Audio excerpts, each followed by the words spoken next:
Assalamualaikum warahmatullahi wabarakatuh. Saya Azura Arumning Tias dari kelas 11 MIPA 3. Di sini saya akan menjelaskan mengenai peran dan pengaruh Indonesia dalam kerjasama bilateral Indonesia dan Malaysia. Sebelumnya simak berita berikut. Pemirsa, kerjasama bilateral antara Indonesia dan Malaysia semakin kokoh. Hal ini didukung meningkatnya angka perdagangan lebih dari 21% di semester pertama 2017. Presiden Joko Widodo dalam keterangan pers bersama Perdana Menteri Malaysia, Dato Seri Muhammad Najib di Hotel Hilton Kuching, Malaysia menjelaskan Indonesia telah memulai ekspor beras ke Malaysia sejak Oktober 2017 lalu sebanyak 25.000 ton. Presiden berharap volume ekspor beras Indonesia ke Malaysia terus meningkat setiap tahunnya. Saya menyambut baik inisiasi ekspor beras Indonesia ke Malaysia melalui NTCONG sebesar 25.000 ton pada bulan Oktober yang lalu.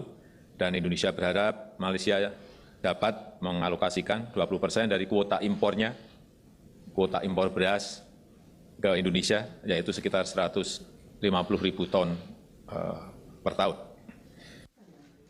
Selain membahas masalah ekonomi, Presiden Joko Widodo juga membahas masalah pengaturan perbatasan antar kedua negara. Presiden Jokowi berharap draft Border Crossing Agreement yang sudah selesai dirundingkan segera ditandatangani, termasuk Border Trade Agreement. Presiden Joko Widodo menyampaikan Indonesia-Malaysia menjalin kerjasama baru yang strategis, yakni penguatan kemitraan untuk kelapa sawit melalui pembentukan Council of Palm Oil Production Countries. Kita juga memiliki kerjasama yang sangat strategis, terutama untuk penguatan kemitraan untuk kelapa sawit melalui pembentukan CPOPC, Council of Palm Oil Producing Countries, dan tadi sudah disampaikan oleh PM Najib bahwa kita harus bersatu melawan kampanye hitam terhadap perdagangan kelapa sawit kita, karena ini menyangkut hajat hidup petani-petani kecil, baik yang berada di Indonesia maupun di Malaysia.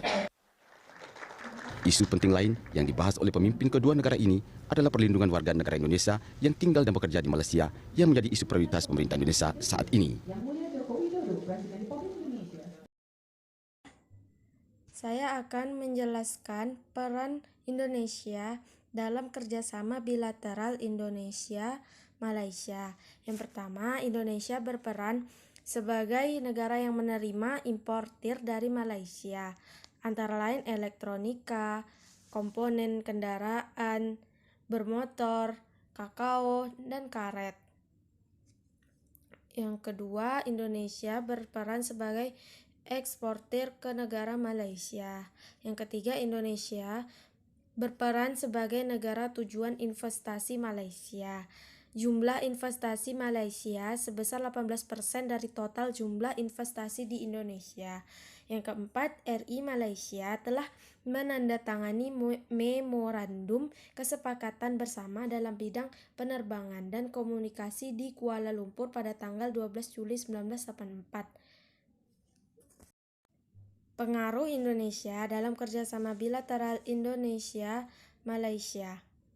Yang pertama, pengaruh dalam bidang kegiatan ekspor dan impor terpenuhinya kebutuhan masing-masing negara dan menambah devisa negara yang melakukan ekspor. Yang kedua, pengaruh dalam bidang investasi. Yang dilakukan Malaysia di Indonesia sangat menguntungkan bagi Indonesia. Dengan dilakukannya, investasi akan membuka lapangan kerja bagi Indonesia. Yang ketiga, di bidang penerangan, terjadinya pertukaran wartawan antar negara.